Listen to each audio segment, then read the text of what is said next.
Very excited this week. Yeah, Ethereum ETFs. Speaking of that, you have PulseChain has become leverage on Ethereum and otherwise. Did a fun poll the other day.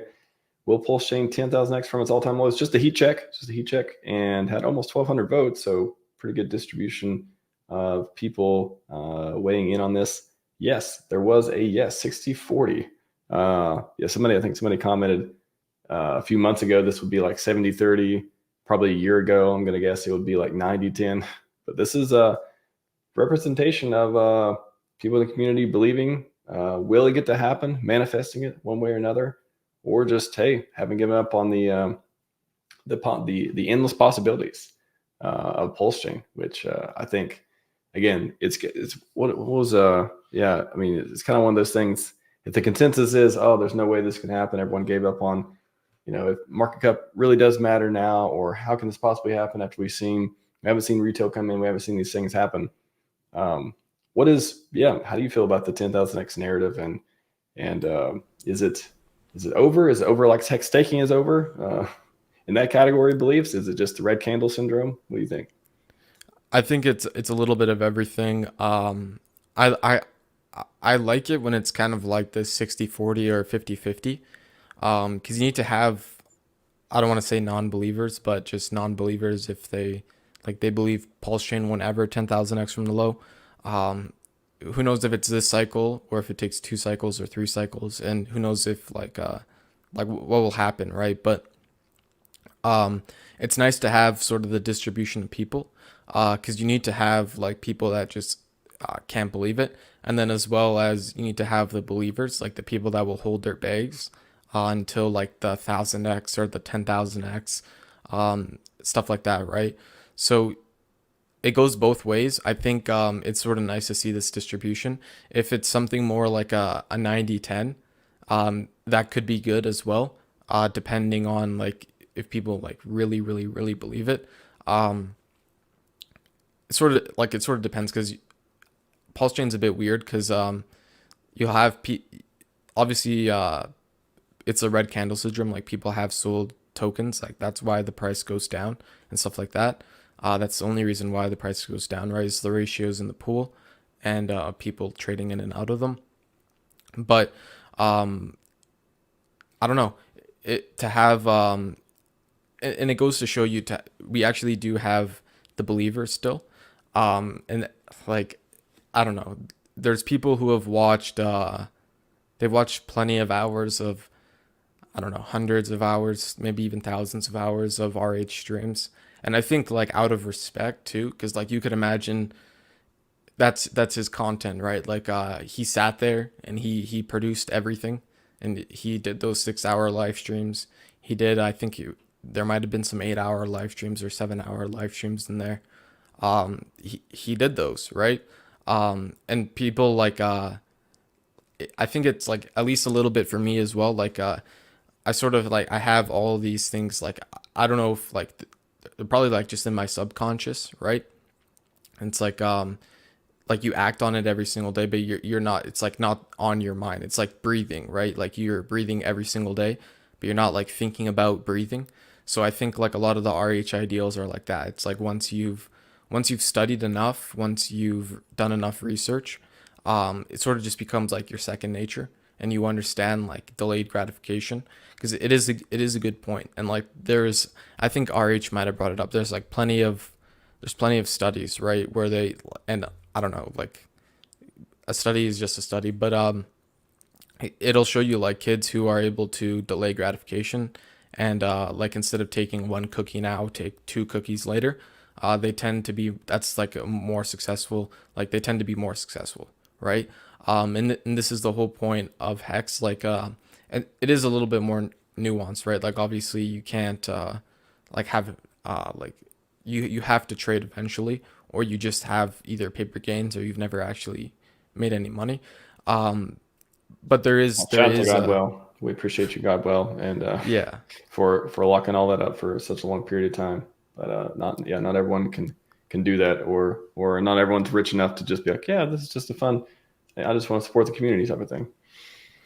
exactly right. And you have those ideals, and like obviously like there's people that stand by it, and it's not a negative thing. Like it's I think partially like I don't know if that is what hex stands for, but that's what makes it. That was one of the things that made it so great, right? Is like the inflation model, and instead of paying miners to dump the price down, you pay people who delay their gratification and hold the price up. But back to the question of like, will PulseChain or whatever 10,000x from the lows? Who knows, right? It's nice to have this even distribution. I'm sure if you asked people in Hex, I don't know what the ratio would have been, but there probably would have been a lot more no's. Especially, it's probably a bit different when you have like a poll from within our community versus if you were to like throw out a poll into the cryptoverse, you would probably you'd probably have majority just like people thinking it's a scam, like probably not going to do anything, right? And that is also like that's a contrarian play, right? Like and I think that's another reason why PulseChain could do a lot of gains from the lows is you have the actual community that believes, and maybe some of them don't, which is all good, right? But you also have like the outsiders who, let's say, don't know, haven't done as much research as somebody else who's actually in the community, who's like listened to Richard Hart. Those people who like can't believe these things would actually go up. That's sometimes the reason why they go up so much. Like you saw that happen with Hex. Like you guys remember all the debates Richard did. Like nobody would believe Hex would be anything at all. And then you could watch these things while Hex like it was doing its whole price performance, right? Mhm. And the people kind of sound stupid, right? Saying like Hex is gonna be nothing, but it turns out it's something. So Well, it just maybe imagine if you would have, when Bitcoin first came out or Ethereum first came out, and well, let's just take Bitcoin for example, and they did a poll. I wonder how many, financial advisors they polled, or just professional people, the big banks or otherwise. Like, hey, do you think Bitcoin is going to be successful? Do you think it's going to make it? Do you think it's going to be banned? You can imagine the results of those polls in the early days, and now completely flipped. It's a financial product. Big banks are in. The ETFs, all that stuff too. So it kind of made me think of that kind of that point as well in the early days of anything that people don't believe in.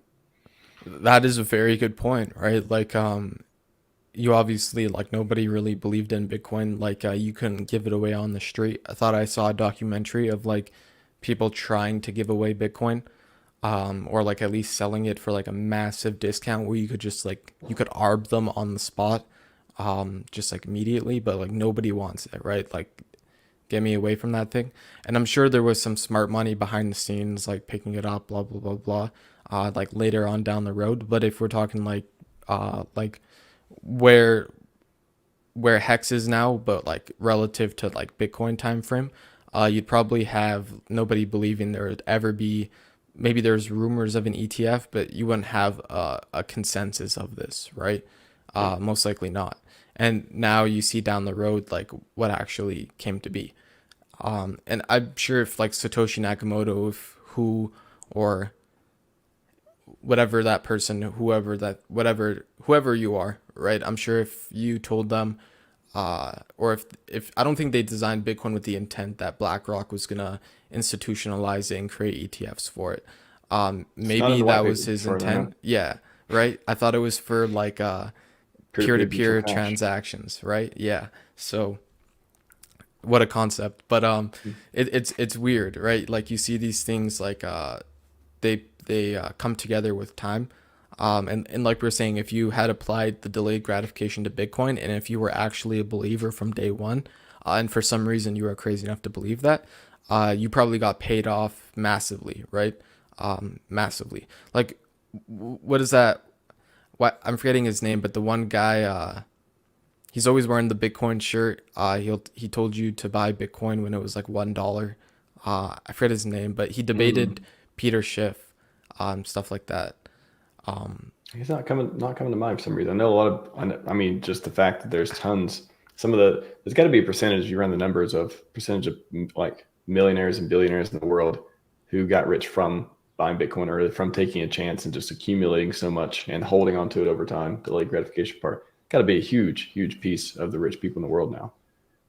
And even Richard Hart, right? Like, I'm sure he learned from his Bitcoin experience and is trying to like apply that sort of knowledge into Hex. And I think that was one of the reasons why he introduced like these long stakes.